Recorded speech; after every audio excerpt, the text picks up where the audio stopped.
Salut les chéris, je vous présente une petite vidéo aujourd'hui, mais alors vite fait, c'est vraiment pour vous faire patienter. Je ne suis pas chez moi, je suis chez Scott. C'est un petit peu le bordel, enfin c'est n'importe quoi, enfin, on s'en fout. La lumière elle est complètement pourrie puisque je filme de nuit. Et du coup il n'y a qu'une petite lumière là-haut. C'est juste pour vous présenter en fait la vidéo. Je vais faire une réédition. Ce sont les 2-3 premières vidéos que j'ai faites lorsque j'ai ouvert ma chaîne. Il n'y a pas de parole, il n'y a que des petits bandeaux écrits pour expliquer ce que je fais. Et j'avais mis une musique et je suis pas sûre qu'elle soit monétisée d'ailleurs cette vidéo-là. Du coup, je vais rééditer cette vidéo. Je vais reprendre exactement la même parce que je ne peux plus refaire cette vidéo, bien sûr. Vous n'aurez pas les vidéos de la robe portée, mais vous aurez des petites photos à la fin. C'est pour essayer de vous expliquer un petit peu ce que je faisais à l'époque, pour vous détailler un petit peu plus le contexte de la vidéo de ce que j'ai fait pour faire cette robe. Donc je cherchais une petite robe blanche à me faire. Il y a la petite robe noire, mais là moi je voulais aussi la petite robe blanche. J'en avais vu paraître sur internet à cette époque-là.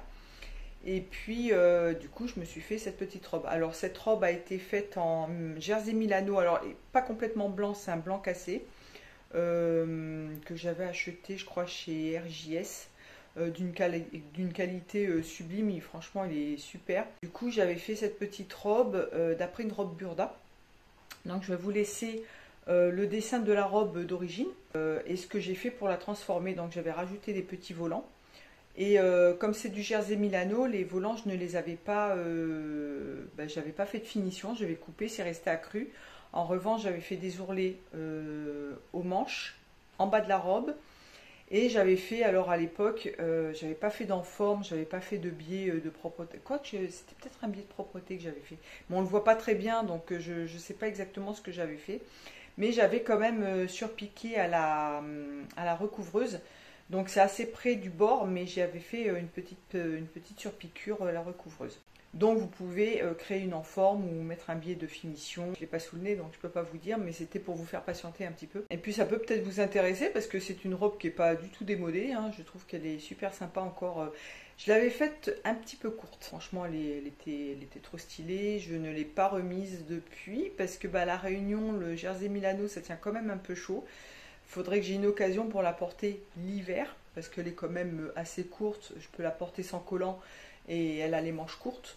Mais il faudrait que ça soit des températures quand même clémentes mais pas chaudes. Je vous laisse avec la petite vidéo. Je vais essayer de réincruster ma voix off et de la musique en fond. N'hésitez surtout pas à vous abonner, à cliquer sur le petit pouce bleu et sur la cloche. Et je vous dis à très bientôt les chéris. Ciao, ciao, ciao.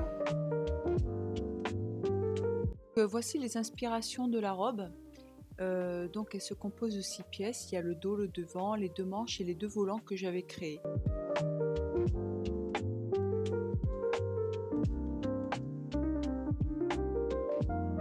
Donc là je suis en train de faire les pinces parce qu'il y a 2 pinces sur le devant. Vous vous rendez compte certainement que j'en couds une en partant de la pointe, donc vaut mieux éviter, hein. On part toujours de la base de la pince jusqu'à la pointe et non le contraire, mais bon, moi j'ai un peu plus l'habitude peut-être, donc ça m'arrive de commencer par la pointe.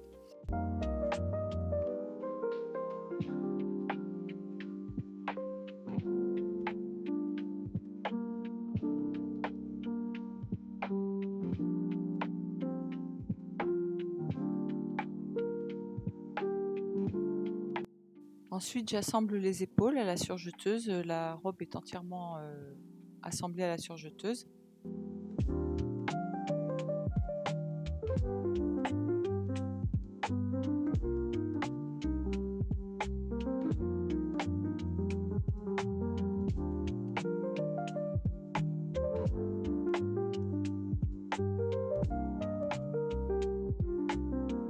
Maintenant, je vais préparer mes volants.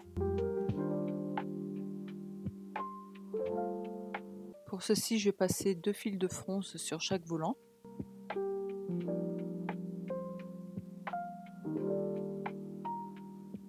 Je vais prendre des milieux.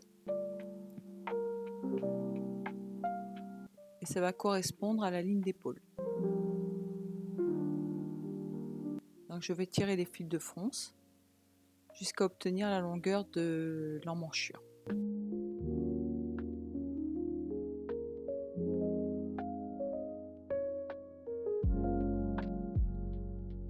Là, je vais faire une piqûre de bâti pour assembler le volant sur la tête de manche, ce qui me permettra de pouvoir assembler la tête de manche à l'entournure du vêtement. Parce qu'il y aura 3 épaisseurs et du coup, on sera sûr que tout sera bien maintenu. Donc je mets toujours le volant avec les fronces sur la tête de manche. Comme ça me permet de bien gérer les fronces.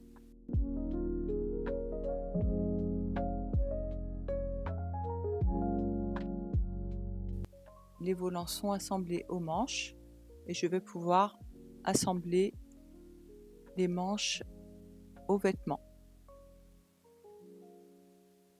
En faisant bien attention de ne pas couper le tissu. C'est pour ça que je place la main en dessous pour bien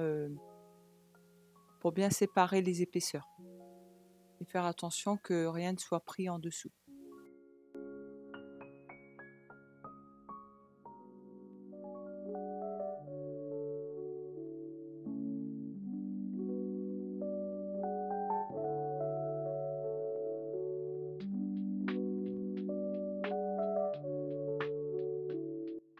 Donc c'est un assemblage à plat.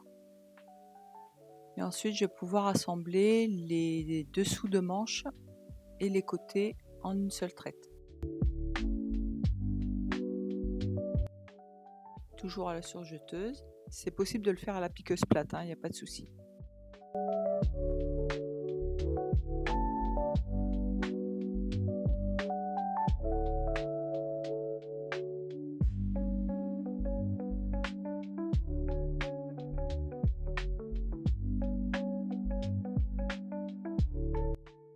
Donc là, je suis dans l'autre sens, je vais me retrouver avec la manche en bas.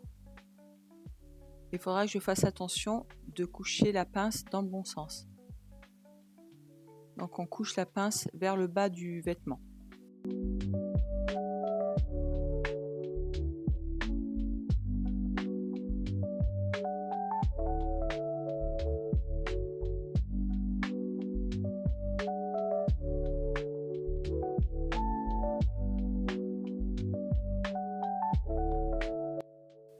Là, j'ai bien rejoint les coutures de côté et les coutures de dessous de manche.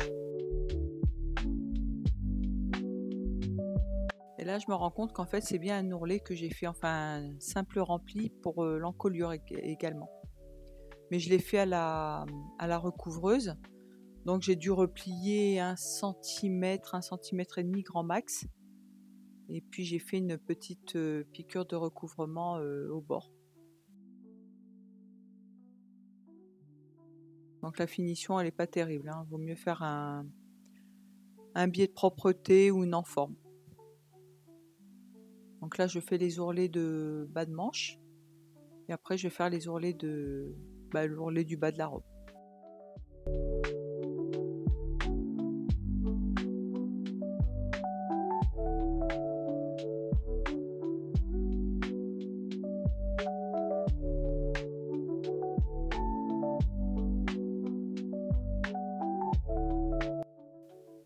Donc c'est un projet qui est relativement rapide à faire.